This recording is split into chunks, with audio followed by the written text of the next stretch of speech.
Welcome back to another edition of Inwarp Mag. I am Brooke, joined as always by my co-host Drew. Hey everybody, how's it going?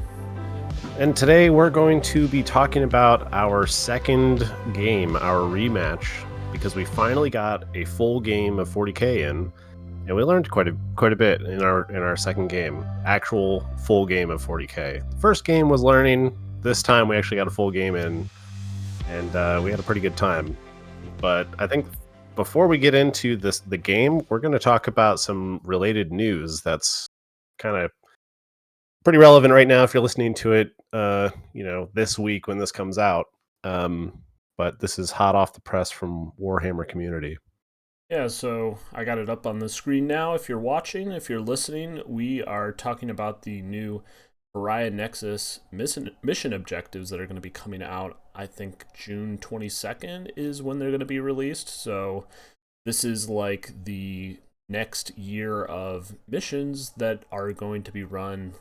I mean, if you don't buy these, then you don't have to play them, which I think people often feel pressured to buy stuff like this. But if you have the old, you literally don't have to. Yeah, you don't have to if you don't want to.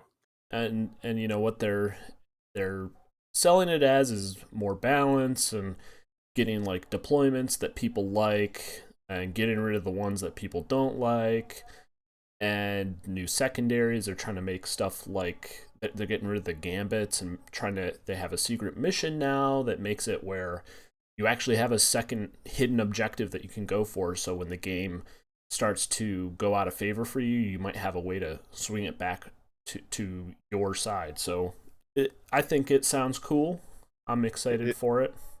It sounds nice, and I think we're always going to do this because we're new players to 40K, but it's really cool that GW cares enough about their game to continue to innovate on this edition's missions and keep it fresh, because we come from games where keeping it fresh is not a thing. So I know some people don't necessarily like having to buy another deck, but it does keep it fresh, and that's cool. And we'll be buying this deck when it comes out, and we'll have to give it a try for maybe our third game. Yeah, I know that there's like some issues in the community that they've found already with it, and I think that's common. You know, we've talked about this in a previous episode, how there's the three types of players, and the one type of player who cares about the rules and stuff like that and finding loopholes in the rules. The what is that? The Johnnies? No, Johnny likes things that are cool, I think. I thought it was Timmy. Timmy does. Timmy likes big things. Johnny, and then what's the other one? Spike. I think so. It would be Johnny Spike, right? No, Spike likes to win no matter what. I think Johnny likes to. It's like a Spike Johnny thing. Like Johnny likes to do cool things with the rules. Right. Okay. Yeah, that makes sense. Anyways. Like there's a new secondary, so they've nerfed some of the secondaries, like bring it down, because if you brought a vehicle heavy list, it would kind of hurt, where somebody could just take fixed secondaries against you, one of them being bring it down, and they just max it out for the game. So they nerfed that, but then also to like try to bring a little bit more balance, they added a secondary for horde armies. So not yay for my green tide. Not good for you. Yeah, I mean it only affects green tide really hard, and there's like the Tyrannid horde list also that kind of doesn't like it either. But already there's some people who found a loophole to it, because the secondary is written specifies units with 20 models. So what you can do is just leave that one model at home, and it doesn't count anymore. So bring a 19 model unit and you're good. So did they fix that already or no? I think they will. It's as written. I think it should be obvious that that's not their intention. It's almost like a greater than 10 rather than 20, or like greater than 15, or whatever the cutoff would be. They're like, yeah, we want to sell these boxes of boys that come in groups of 10, and then have people play with 19 of them. Like, yeah, it doesn't make any sense. yeah, it's kind Of of. course, people are going to find that stuff. I mean, it's normal for every game for people to find that kind of crap, but it's I think overall it's going to be a good thing. Having updated missions and keeping the game fresh and removing things that people don't like or things that are problematic and trying to supplement with better things is always a good move, in my opinion. Yeah, getting into 10th towards the end of the Leviathan is at the current Yeah. objective deck. Like, Hmm. just like hearing people talk about it, like with the gambits or whatever. Just like when I was reading about it on my own, I'm like, oh, that sounds pretty cool. And then I'd like look up videos, and people are just like, don't ever go for the game. It's not. It's never Too. worth it. Yeah, it's almost never worth it. You're just gonna lose if that's your last option, basically. So if they have like the secret missions actually be they should be hard. If you're losing, it shouldn't be able to just you shouldn't be able to flip the table that easily. Yeah. But it'd be cool if it mattered. So like anytime you have rules that you add to the game and then they just are meaningless, that's kind of disappointing. If they matter, that's cool. So I guess I'm excited just for a refresh. I'm not excited to we get spend more more variety. money. Yeah. I'm not Yeah, I excited mean, that I just bought the deck and I'm going to have to buy a new one, but whatever. I'll get over it. it's kind of on us because we didn't play that much. We probably should have played more to get more mileage out of the Leviathan deck, but We could still you use it, know, like we said. Like, we right. don't have to buy this Pariah Nexus one right. Yeah, GW is not going to show up at your house if you play with the Leviathan deck after this comes Slap out it out of and your beat you hand. up. Yeah, they're Get not going to that beat you trash up out if of you your play. hand. How dare you play with season 1? All Play right. with this now. So that's Pariah Nexus. If you're going to be playing in tournaments, you're probably obviously going to need it after June 22nd. So pre-order it if you need it. If not, no pressure. Just play whatever. I guess you could play one-page rules if you're really that salty about GW. But Yeah. all right, let's move on. Let's move on from mission objective. So the next couple things, they're not super important to us, but they're cool. I mean, they're good. Good news that there's Adeptus Sororitas is coming out with their codex, and Gene Stealer Cults is coming out with their codex. And Mm-hmm. with them, they each come out with a new battle force and a new combat patrol.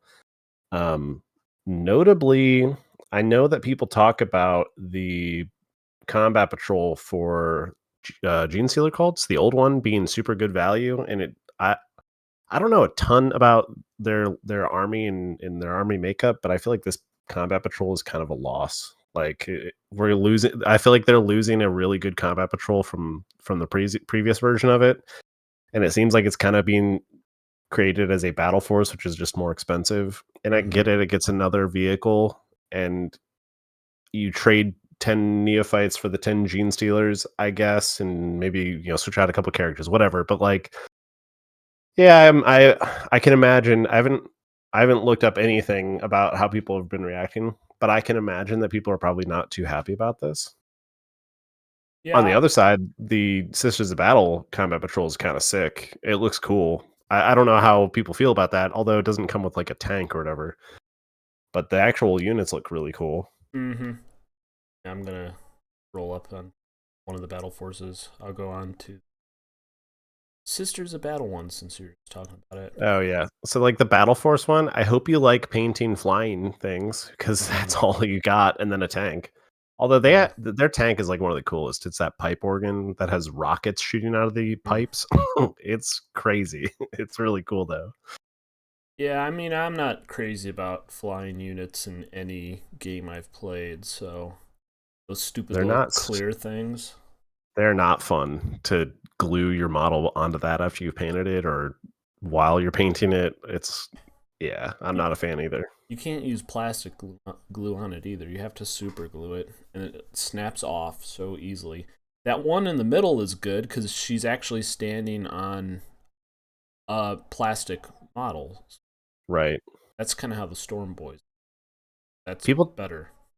Yeah, people talk crap about the what are they? Assault intercessors with jump packs or whatever. Mm-hmm. but they all are jumping off of terrain. I know it's like their toe is on the piece of terrain, but at least they don't have flight stands. I would rather them be jumping off of pieces of rubble than a freaking clear flight stand. Yeah, but if you like flight stands, then you do you. Like, yeah, just our opinion. Yeah. All right, so yeah, 2 new codexes if you're into Sisters or GSC. That's pretty cool for you. You have Shout out to the art team for their really cool codex art on both of them. Mm-hmm. Yeah, so that's exciting. New codexes coming. Should mess around with the overall balance of the game. It's always fun. You have to think a little bit more about your lists if you're playing, in a larger group setting. So, next bit of news is some of the new units that came out in Battle Forces with the Custodes and Orcs are going to be sold in singles boxes. The prices, yes, in my opinion, are a little bit high, but I guess I'm such used as to it at this point. Such as anything with Games Workshop, but I mean, if you're in this hobby, you are already paying a decent amount of money, and they are kind of the best models around. So you're going to pay for that. Obviously, you're not going to get it for like what you'd get for the like Reaper Bones models that you'd get for like D&D. You're going to get, not to talk crap about them, but like these are just objectively going to be better models. Yeah, I mean, like the big mech. So he was, you could really only get him in the Battle Force initially, but now he's going to be sold separately. Battle Force is probably like what, $250 or something retail. I think the Battle Forces are like 180, I think, or like 170, or I don't remember. But like if I look at the like the pre-order for the Gene Sealer cults, yeah, it's 135 pounds. Convert that to dollars. So it's around 200. So, oh yeah, that makes sense. but the big mech alone is like $52. According to Google, it is 170, but we might get upcharged because of the shipping. Oh. So, yeah, I mean, you could buy him separately for a chunk of change, or maybe you should just buy the Battle Force still and get all of those Ludas and this big ass Stompa boy. Are you going to try to pick this guy up? I don't know. I like the sounds of him. We were talking about him a little bit before the show started, but just the ability to be able to teleport through things sounds pretty cool for a melee army. His leader ability is a little weak in my opinion because it's orcs. Like I don't really have any good shooting options, so 1 to my hit roll on ranged attacks kind of useless, but I was just imagining him escorting like a unit of knobs or a unit of 20 boys around, and like, can you imagine having a unit of 20 boys just being able to ignore a terrain feature and just teleport right through it? Like, Wait, he crap. gives the whole unit that ability? I believe so, yeah. Holy crap. If that's true, that's insane. That's so good. That's why I'm like, he's pretty stinking good. Like, that's... Who cares about the range attack thing? That's insane. Yeah. So, yeah, the ranged attack, it's a nice option, I guess, but I guess if you had 20 boys and he adds 1 to their hit roll, like boys hitting on 4s, rolling not bad, a lot of dice, it might not be horrible. Yeah, we'll get into it, but we learned that weight of dice is like a real thing. Mm-hmm. So yeah, they're pretty heavy to pick up too. And yeah. Here's the shield captain. He same deal with him. I don't know he's neat. A lot about Custodes. Yeah, he's cool looking. I like him. All right, so that's our news. We're not gonna delve too much deeper into it. There's some other stuff too. So if you're interested, go to the Warhammer community site. Go to the June 8th article. You can see all these pre-orders that are available. This isn't an advertisement for like seeing new stuff. We just follow. Yep. It's fun to see. Ever since we went to that preview show at Adepticon, it's been fun to follow this stuff. Yep. All right, so let's move into our new topic. So let's talk about the rematch, our second game. It's a little over the top calling it a rematch because our first game we had an organizer from Adepticon hovering over our shoulder, waiting to tell us to leave. Literally kick us out.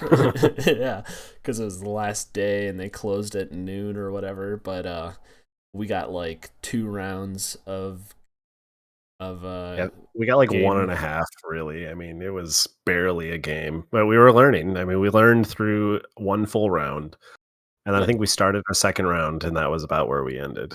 yeah, and the table was too big. There wasn't good terrain. We were kind of fudging things and being like, these are ruins, I guess, and we'll say this is the boundary of the ruins, and Yeah, it it was was kind of tough. yeah, it wasn't the greatest first game experience in the world.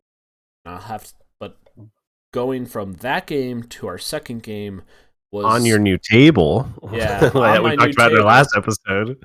with my 3D printed terrain. We got uh the ruin terrain templates that I was complaining about in an earlier episode. We got some of those. You have We used, your objective markers. yep, that Uh, we got from Adepticon. yeah, shout out to Gray Matter Gaming. That's where we bought our objective uh, markers from, as well as the terrain templates. So shout out to Yep. them. We were using those, and they worked out pretty well. But yeah, what are your thoughts on our second game? Well, I think we should go through our lists first. Hmm. So I'll talk about my list that I had, and it's actually the same list that I took for Adepticon. So I had Bjorn with the Hellfrost cannon. I had Ragnar. He was my warlord. I had a lieutenant with the shield and Neo Volkite pistol. A wolf lord on Thunderwolf, who he had hunter instincts, which didn't come into play. This is for the Stormlands task force. um, I had 5 intercessors. I had 6 blade guard vets who Ragnar the lieutenant ran with. I had 3 eliminators. I had 6 Thunderwolf cavalry, who the Wolf Lord was obviously with, and then I had 5 Fenrisian wolves.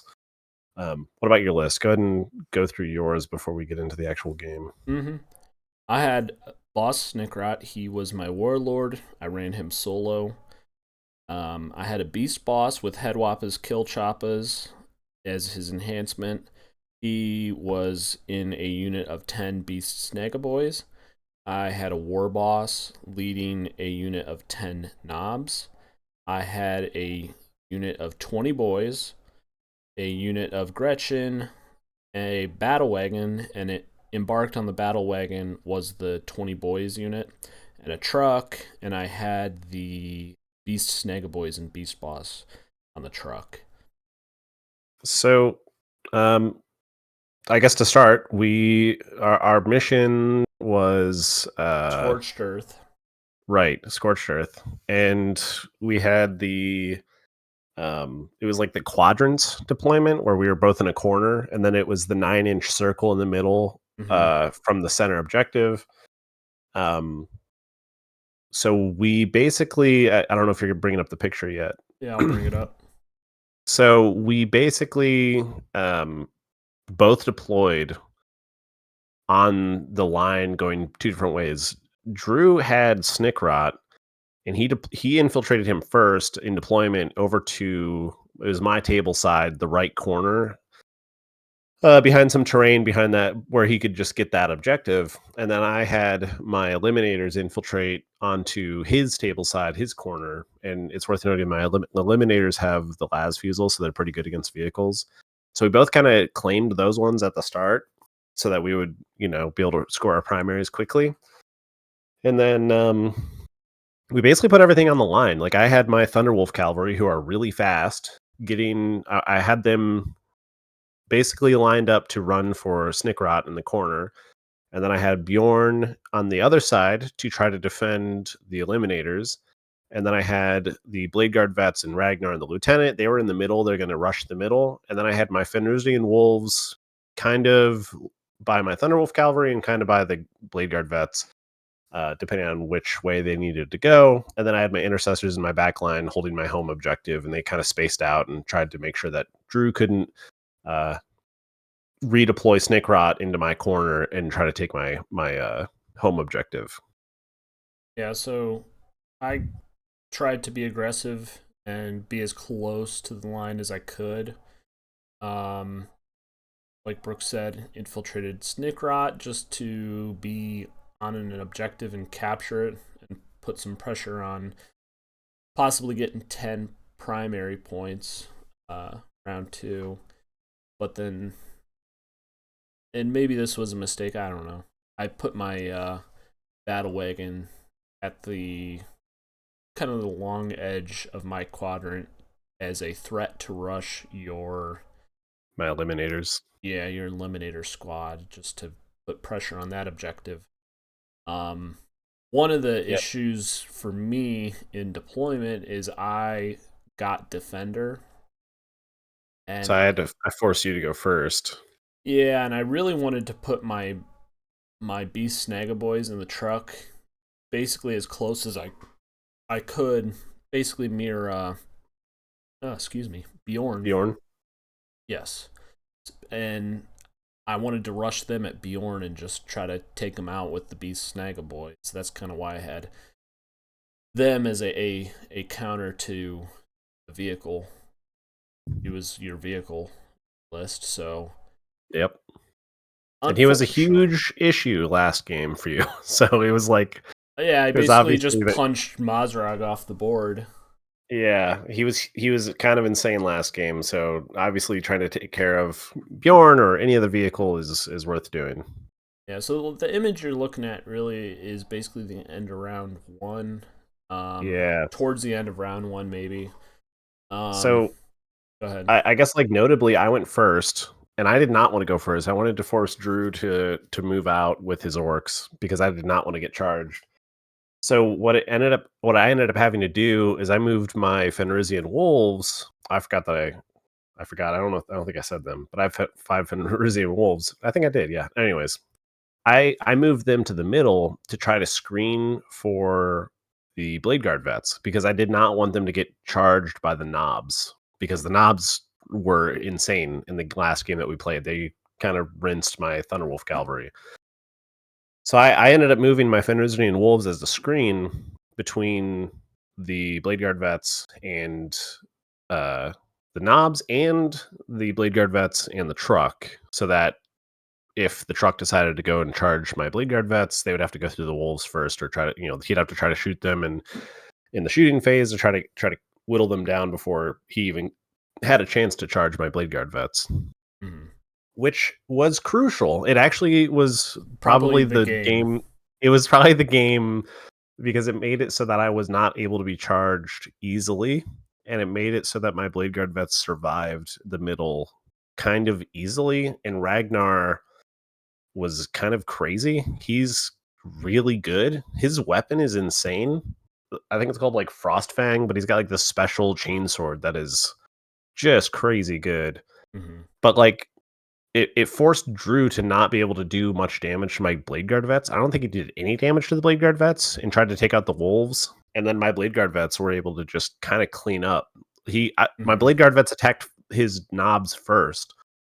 And it was like... No, I couldn't really attack your Blade Guard, but after the pile-in and the consolidate, or after my consolidate,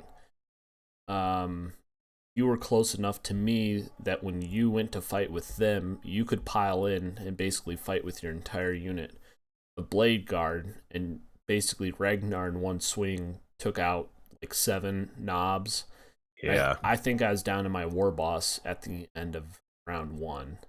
Yeah, and I think you had your truck move over to try to charge towards the Blade Guard vets as well. Well, that was also probably a deciding factor. Is I charged with 4 different things in round 1, and all of them failed. Yeah, that was pretty bad. Like, just unlucky dice. And I should say the 4... So you could probably see 3 things on the screen. The truck, the knobs unit, and... What the hell was the other thing? Was it the battle wagon? Maybe not. No, it was Snickrot. You moved Yeah, Snickrot turn that. 2 Yeah, I don't because know if I I charged. did. Say that yet? Yeah, because No, I moved no. Snickrot. So what I ended up doing is after Brooke brought in his Thunderwolf cavalry to basically press my objective.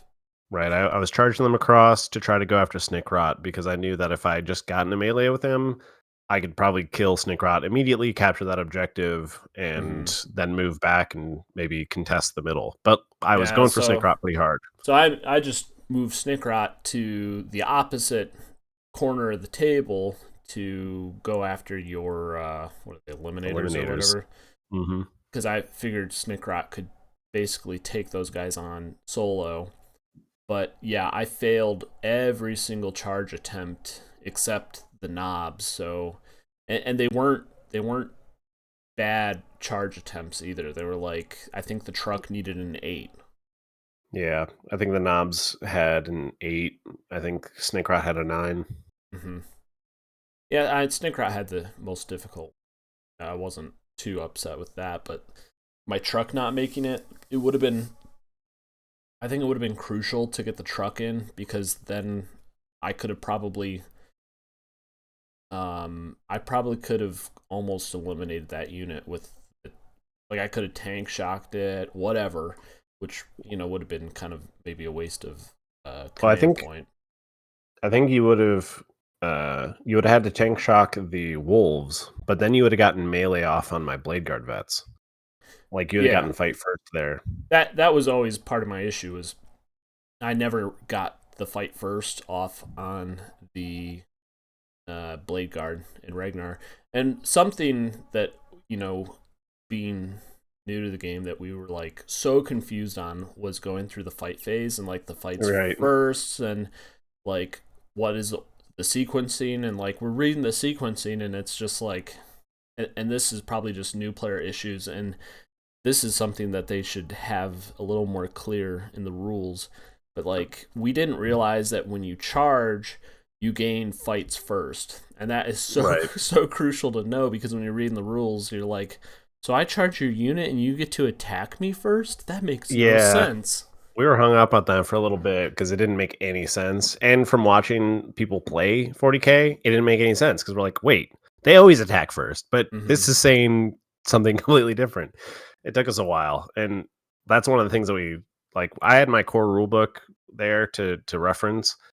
And that's just like one of the new player issues, like you said, is trying to go through the core rulebook because it is super wordy. It's written in a way that's very wordy. It's some of it's not super clear, and maybe that's just us. Maybe it's an us issue, but it is hard to understand exact sequencing to something like the fight phase. It should be pretty straightforward on like, oh, if you charge, you gain fight first. You join the fight first phase. Like you get that tag, you get to fight first. And Yeah, just like it wasn't like it uh, wasn't like in the same section. It was I don't remember. It was a like it took chronological breakdown would be yeah. nice because that's kind of like, I think that's something Star Wars Legion did with their latest rule set is like they broke it down very chronologically where it's like if you're in this set or in this phase of the game, you can go to that specific part of the rule book and it has everything you need right there. Versus Right. this, we were kind of like flipping around to find exactly what we needed. We're like, all right, now how do we allocate wounds? Like we wanted to make sure it's like, can I allocate wounds to the whole unit? Like just little questions like that, and you have to flip through an entire book to find exactly what. But that was probably our biggest hang up with this second game is it had been a while since we played our first game, so some of the rules weren't as fresh. And just any time you play a new game, I think you like really second guess yourself. Like Mm-hmm. there were like a few rules where I was like 99% certain on, and I'd be like, this is the ruling, and then I'd be like, I think it's the ruling. You'd have to go confirm And then it. you'd go to check, and I'm like, no, let's not waste our time. It's like I'm 99% certain that's the ruling. And then on. Yeah, it was definitely a learning game, and I guess to kind of finish out the rest of the game. Well, let's Uh, with learning game. We should say that we were kind of helping each other out as we played too. right. So this wasn't a competitive game or anything. We were just kind of like I think when you went to do your Fenris and Wolves, you're like, I heard screening is a good thing. And I'm like, yeah, it is a really good thing for against melee armies. And then you screen my knobs.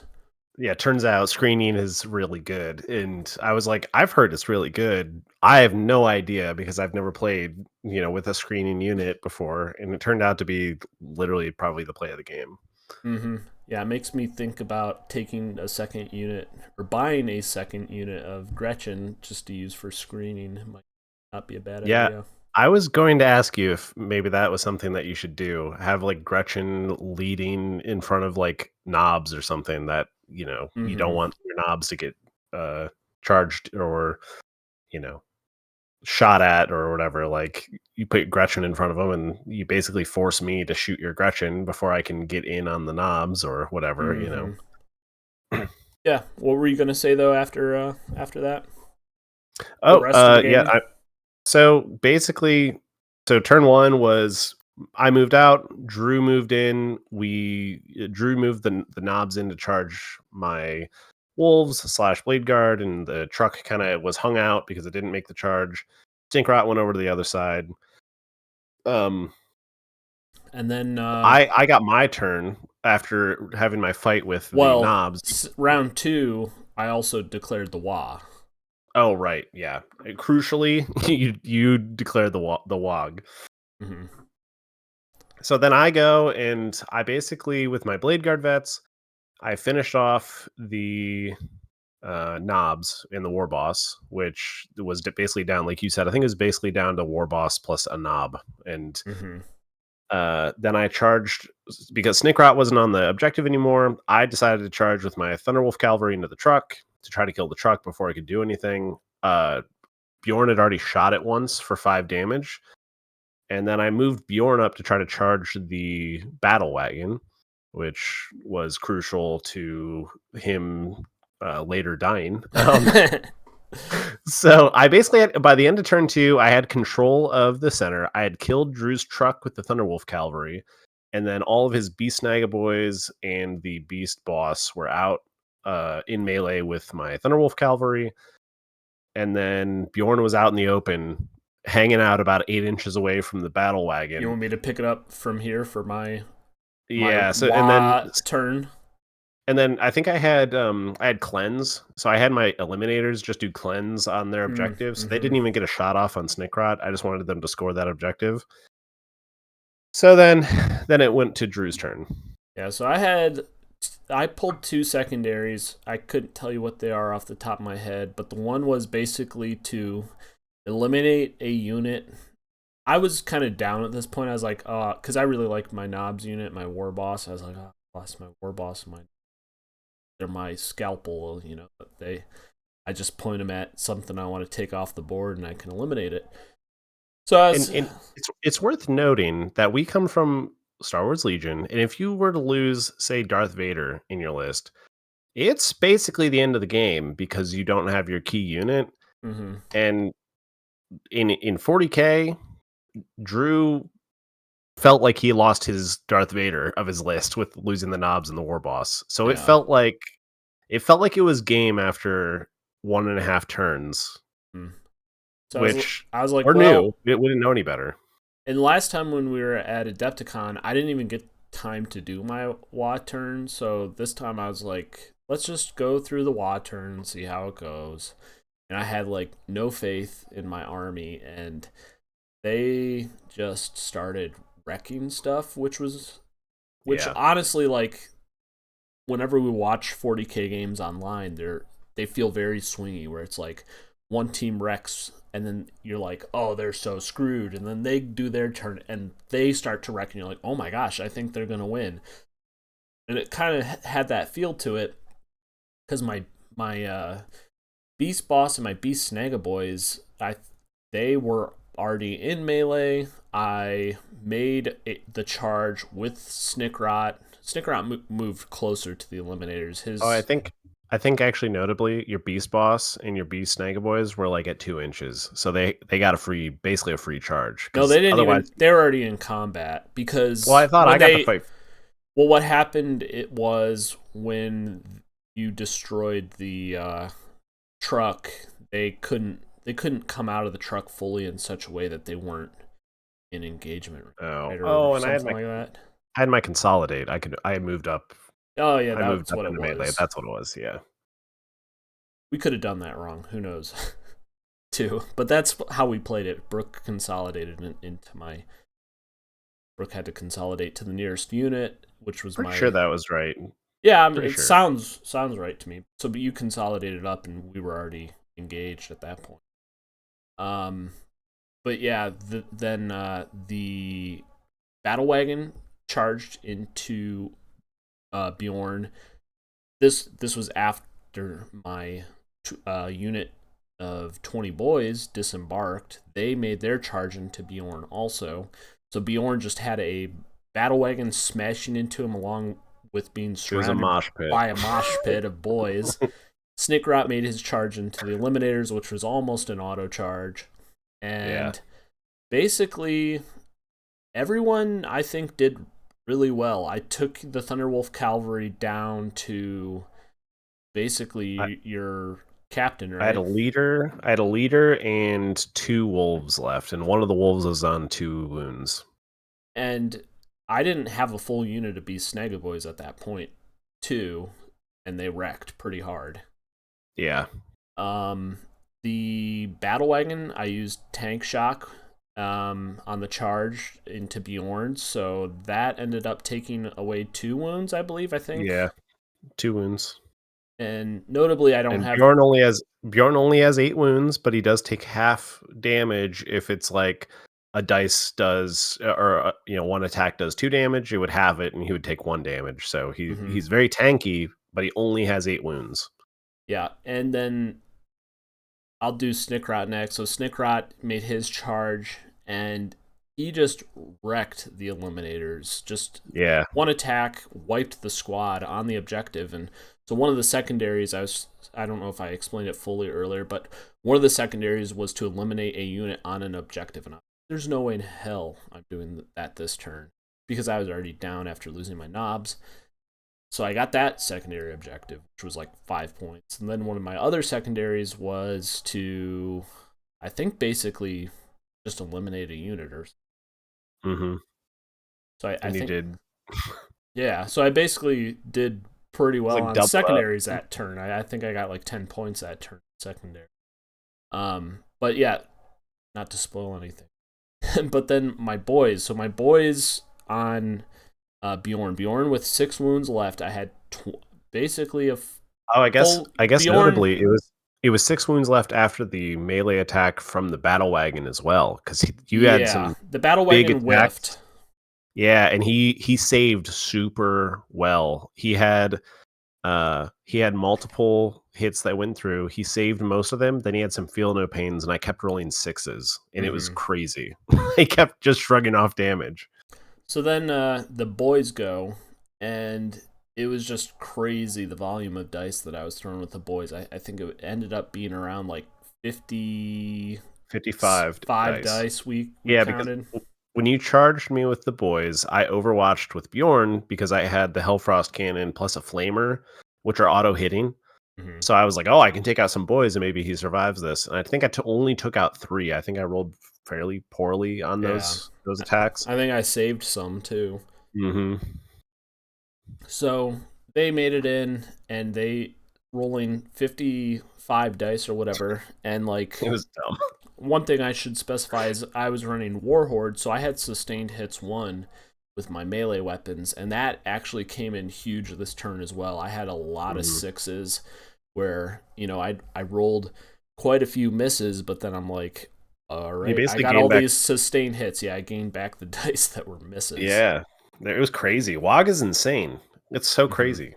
And then the crucial thing was on Bjorn was after the volume of hits that I got through, it's like, okay, now we're doing the strength versus toughness check, and I was looking for 5 ups, and they came through, and I think they put like, I don't know, was it around like 14 hits on Bjorn? I think it was something 14, like that.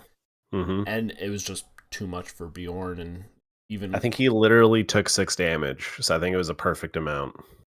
Well, and the feel no pains, you had to come up blank on all of them, and did that time. Oh, I think I had I think I saved like half on the actual save, so I was down to like 7 dice coming through, and I was like, I have to save 2, and I didn't save any. It was like, or I saved 1, I think. I think it was down to I had 7 wounds coming through. I needed to save 2. I saved 1, and he died.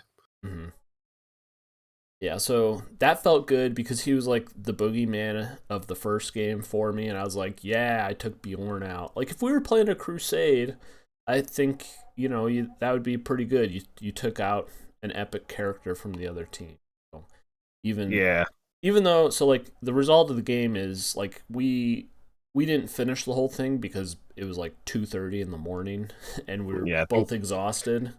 We kind of like rolled dice for the rest of it. Like we rolled dice for. We kind of like conceptualized through it. Like this would do this. This would probably do this. And if this got into melee with this would wreck this. Like you were, after I did my WA turn, you were like, I lost now. And I'm like, no, you didn't. Yeah, I felt like I lost because I lost Bjorn in my eliminators. I lost that whole side of the board to your second turn. So I was like, oh my god, I have no units left. My Thunderwolves are basically dead. I have just my intercessors who are just starting to move out from behind the home objective now that there's no threat of Snickrot infiltrating.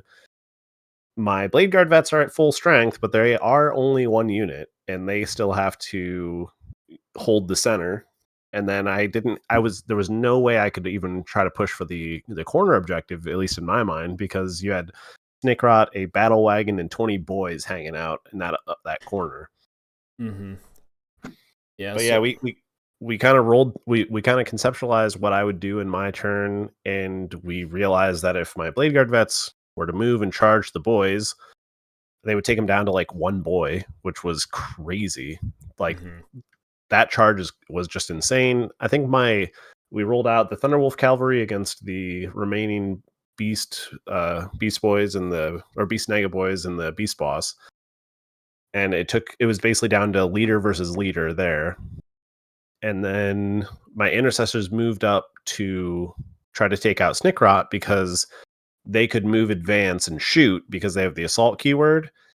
And that ended up being enough to just I moved up, threw a grenade, then I shot them with the assault, just the bolt rifles, and that was enough to kill Snickrot. And it like immediately then swung back in my favor, and it was like, oh, okay, like now I've eliminated most of your army, and you're in the same position I was to start my turn, basically. So we kind of walked through that. I think you walked through a couple things I think we figured out that you would have your Beast Boss still alive. Yeah, I'd have my Beast Boss. I'd have the Battle Wagon, and I still had my Gretchens. But honestly, like I didn't have enough to be able to threaten on primary at all. Yeah, that was the big thing. The Battle Wagon's not gonna be able to capture anything unless it goes to something like on its own. But you could probably eliminate the Battle Wagon with your Ragnar. With the Blade Guard vets? Yeah, the Blade Guard vets could probably take them out. It would be tough because their strength of their weapon isn't super high, and the Battle Wagon has a pretty high toughness. So it would have been kind of difficult. I think they'd be better off just hanging out on an objective and not dying, basically. Well, you also had your Thunderwolf Cavalry who could have just been objective runners at the end of the game because they could have just fell back and run away from the Beast Boss. So so I think what we should start talking about now is just like some things that we learned from this game now that we've kind of gone over the whole overview. I have one crucial thing to start out with. Go ahead. You need more dice. Yeah. I think you have like 20 dice, and you needed 55 in the one roll. I just borrowed yours. Yeah, you used all my Space Wolf dice, and they betrayed me. Yeah, I learned how powerful a screen is. I think maybe That was number 2. I don't think I had any issues with how I deployed. It kind of was just kind of. I don't think I made any mistakes just because I was the defender. I did basically what I had to do. It kind of felt bad that Snickrot didn't get a chance to ever capture his objective that I infiltrated him on, but I don't know. At the same time, he did eliminate the Eliminators, so right. Who crucially never got a shot off. Yeah, I learned a lot about sequencing of the fight phase and how important it is because I did it all wrong. So I made a lot of mistakes to learn off of.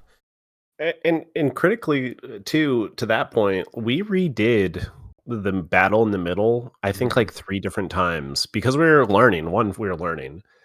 And we're like, wow, that was really rough. And it's like, let's undo that. And we like went back and we would undo it and try it again. And us doing that helped us learn like the critical sequencing that happens in the fight phase, whether that is I think how you pile in, go ahead. or like how you allocate your attacks, like who you attack with first, you know, what you target in melee first.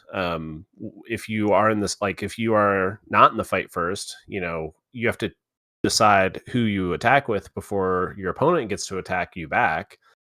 So it's like there's a ton of stuff to consider in the fight phase. It was a lot of learning. We spent like, I don't know, an hour learning fight stuff, like fighting phase.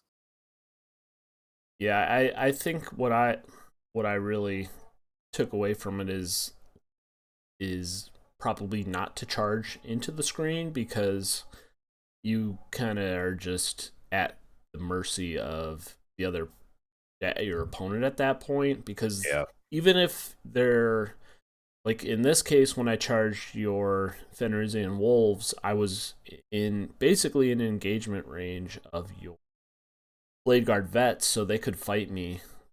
They were eligible to fight also.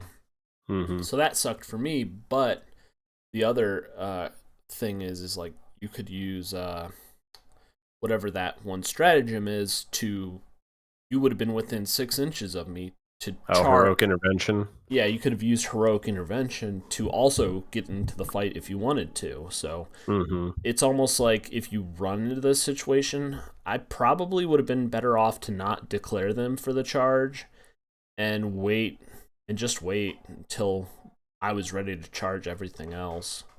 But it might have been they would have died either way. I don't know. It's hard to know. Maybe it would have been interesting to see what would happen if it played out the other way.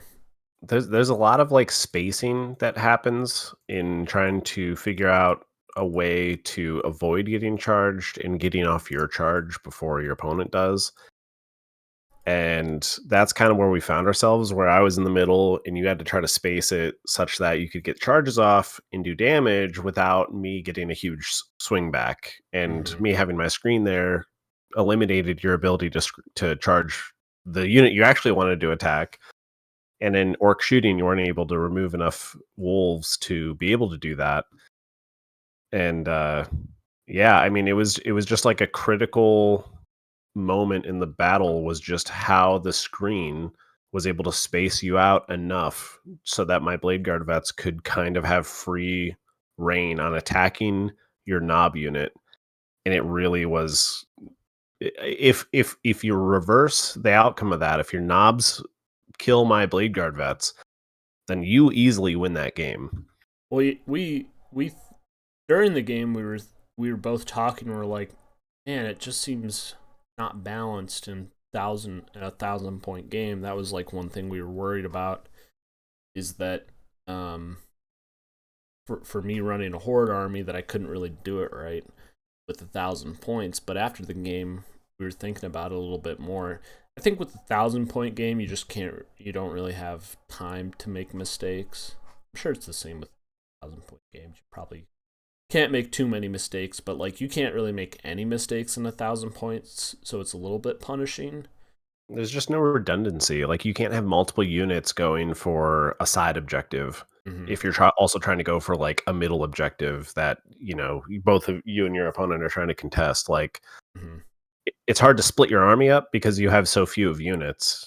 I had one unit going to my right, I had one unit going to the left, and one unit going up the middle, and that was basically it. Like, I didn't have enough units to really fully contest everything.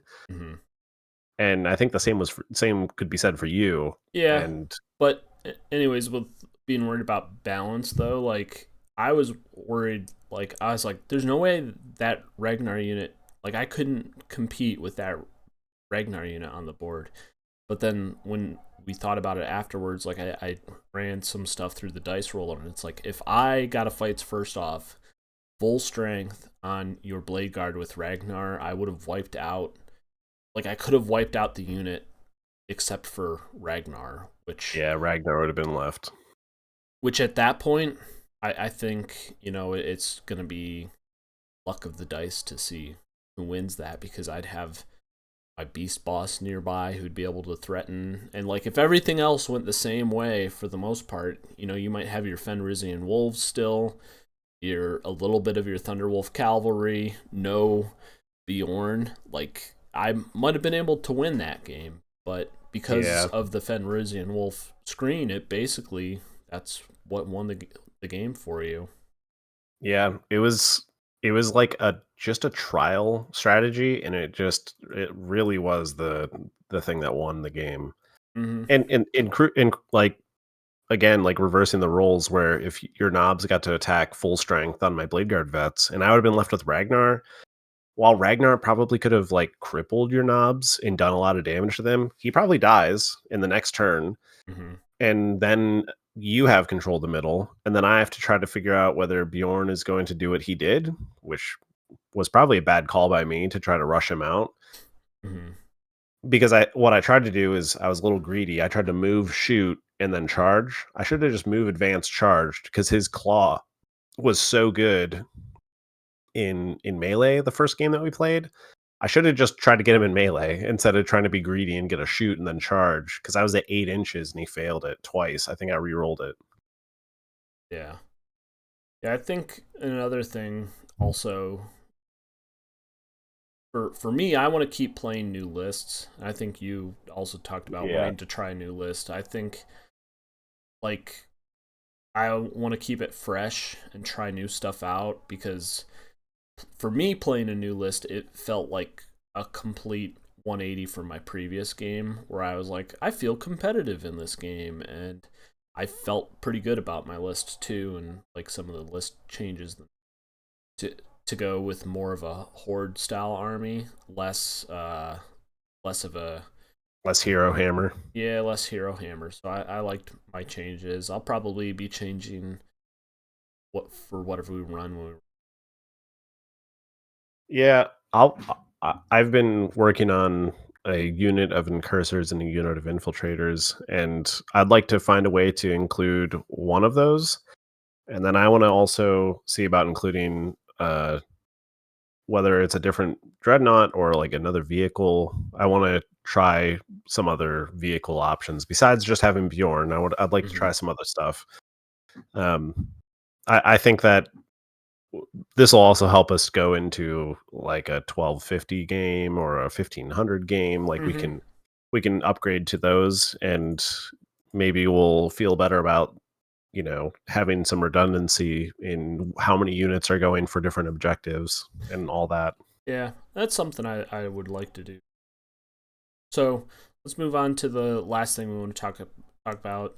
We're getting a little long in this episode, so let's try to keep this a bit short. But anything you liked or didn't like from the second game? So I didn't. I'll start with what I didn't like. I didn't like the rule book, to be perfectly honest. It's very wordy, and it's very British. It's very yeah. It's very British. It's hard to understand exactly like what you should or what you can and can't do. Sorry, Proto-Americans. Yes, I mean it is what it is. I mean, they write great lore, and they have pretty good rules, but the way that they write the rules, it requires like another level of just trying to like digest what the hell you just read when you're reading the rules. Mm-hmm. Other thing I didn't like, let's see. I mean, I don't think there's that much that I didn't like. I'll just go into what I liked, I guess. I really liked the the strategy in this game. Like the screening was critical, but I liked that it was a thing that I could do to try to prevent like my turn one where I was like, damn it, I got turn one. It's not like, damn it, I got turn one and now I'm gonna lose. It was like, all right, now I gotta figure out how I navigate turn one safely so that I can have a better turn two. And the screening was literally how I did that. And it set me up to win the game. But like the strategy that we were talking about with the fight phase, how we navigate the sequencing of that. Yeah, I mean, like we actually had a post-game discussion, a post-game analysis of the game of like what we could have done or what we should have done. And that was that's stuff that we like about Star Wars Legion. That when we talk about Star Wars Legion stuff, we are always talking about like, oh, after the game, oh, what could we have done? And that's one of the fun parts about it. And we actually had that with 40K this time because we actually had a full game. And that was really fun. I really, really enjoyed that. And then I guess the last thing I enjoyed was, and I don't know if this is the same for you. I kind of liked how swingy it was because it's exciting. Because it's like you have a real big high, like, hey, I had a really good turn. And then it can just come back and the swing can come back. And you're like, oh man, now I got to figure out how the hell I'm going to get out of this hole that I'm in. And that's cool. That's completely different than what we're used to. We're not used to that. It's more gradual in Star Wars Legion. So the swinginess is kind of cool. It's going to take an adjustment in like the mental aspect of like, oh, when I lose my units, I can't be Picking like up models. Yeah, you're like, oh no, I lost the game because I picked up all my, I picked up my one major unit that I was really excited to run. Or that's my prettiest unit. I don't want to pick them up Right. off the board. There's like a mental aspect to that, and it's new and it's exciting, and I really like that. So I guess going to you, what did you like and what did you not like? What I didn't like was probably the same thing. So one thing about the rules I'll expand on is there's not a lot of supporting materials with the rules yet. Like we were trying to look up videos, like quick videos, not like Auspex Tactics 25-minute videos to tell you how the fight phase works. Like a 5-minute video to tell you how the fight phase worked. We looked something up on YouTube and we watched it and we're like, oh my gosh, this makes so much sense. And then we looked at the end of the video and it was for 9th edition. We're like, god damn it. So we had to like, yeah, we got to unlearn that. Yeah, so now we got to find something else. But like, it wasn't 10th wasn't that different from 9th, so it did help clarify some things with the rules, but maybe that's just a result of the game not being at least this edition not being mature enough yet. As it matures, there'll be more useful content, whether from GW or from other content creators, because I've seen other YouTube shorts and stuff from content creators, at least for 9th, explaining phases of the game in a 30-second clip. So that stuff is so useful, and it's not quite there or easily discoverable yet for 10. We need to do. Yeah, honestly. What didn't I like? I don't know. There's not anything else that I didn't like. I didn't like picking up my knobs, but I have to learn to deal with that, I guess, because I'm an orc player. Units. And what did I like? I liked the Wa turn. I loved the Wa turn. It was amazing. Yeah, I loved everything about the Wa turn, because like what was feeling like a miserable game to me immediately turned it around, and I was like, wow, this is one of the most fun wargaming experiences I've had in a while, because Star Wars Legion started to turn into a bit of a slog for us, where it's just about managing your spacing between units and stuff like that, and it just becomes very boring. And it's very much like turn or action sequencing and stuff like that. It just became, it's a boring management game, and this is just kind of like taking a whole new look at a strategy war game. I really liked. It's kind of the same as you, just different strategic decision making that we're not used to doing. So Yeah, like expanding on that, like good strategy in 40K looks like aggressive behavior as opposed to like in Legion, good strategy is being standoffish and cagey. mm-hmm. But like you want to move out to objectives and get forward and like be aggressive, push forward, push the line, get into a good position early is good in 40K because it can set you up for the rest of the game. And that makes it exciting because it gets you in combat turn one, turn two, depending on the deployment, depending on how you move. But like you get started in the fight immediately, which is fun. Yeah, I gained a greater appreciation for orcs during this game too, just because like the phases of the game that we're good in, and during the WA turn especially, it's a lot of fun being able to make your charges and stuff like that. When you make a charge, it's super exciting. It can also be exciting watching your opponent do something good too. I think that's part of the you go then I go that type of thing. When it's like a constant, this is something from Star Wars Legion, is when it's a you go then I go type, or not you go then. It's like every other action. Go with one unit, you go with one unit, yeah.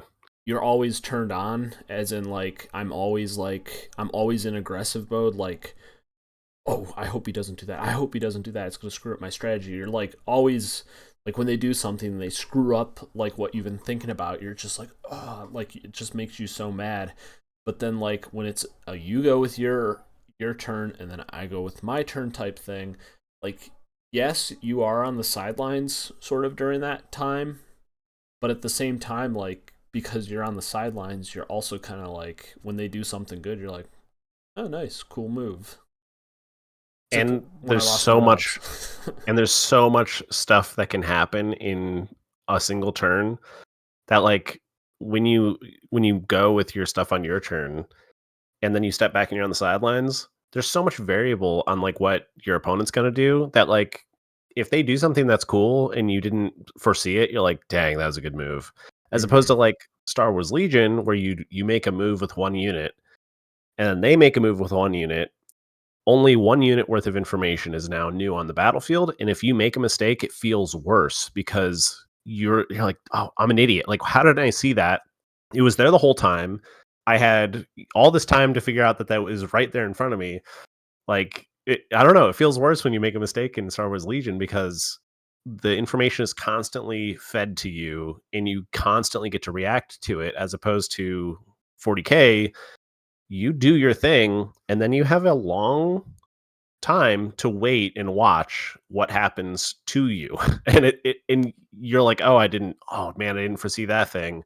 Like, oh man, that was a really good move. Oh, I didn't realize you could hit so hard on your WOG turn. Like, it's stuff like that. Like, it's just stuff that like, maybe it's new player syndrome where it's all very exciting to us and we don't foresee all the things that can happen. But like, there's so much stuff that can happen that you're not feeling as bad when you make a mistake because there's not so much there's not a trickle of new information. It's just like, I will go and do everything to the best of my ability, and then you're going to go and do everything to the best of your ability based on whatever I did, and then I'll take whatever you did and go and do it to the best of my ability. And it's like, it's a much more, I don't know, fun back and forth, a swingy back and forth that is it facilitates a feeling of cheering for your opponent because you got nothing better to do. I mean, you're gonna be watching them for their turn until you get to like the fight phase, and if they do something cool, you're like, damn, that was a good move. For like,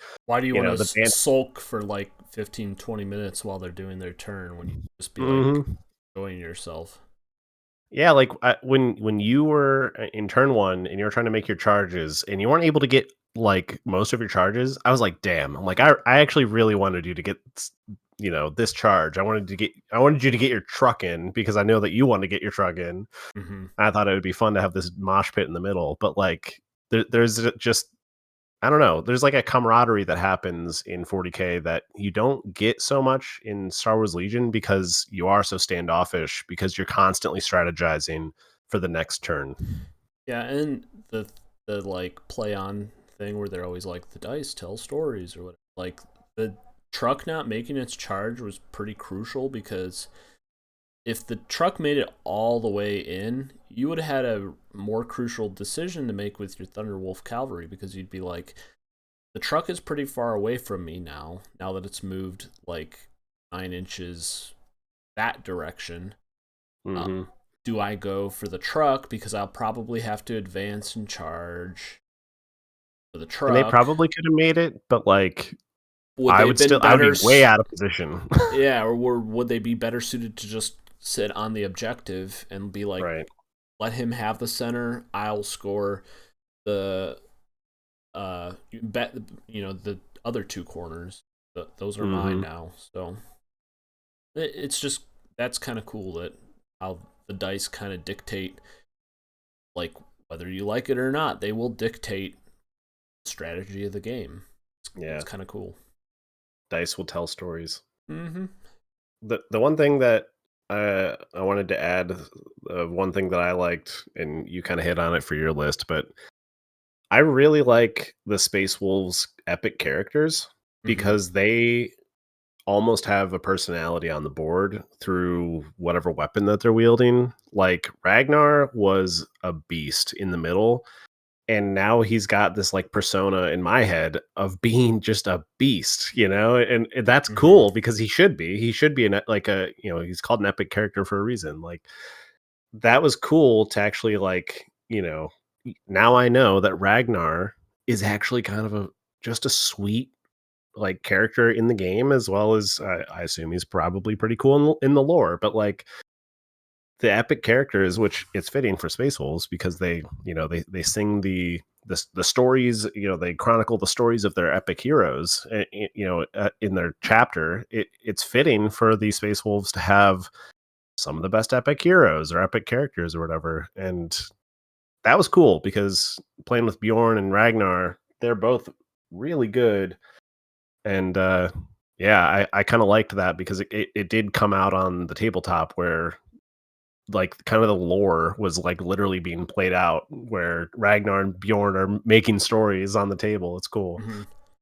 Yeah, for me, and with the orcs in the same vein, it's like their personality came through a little bit more in this game too, especially in the WA turn. It's like getting that quality quantity.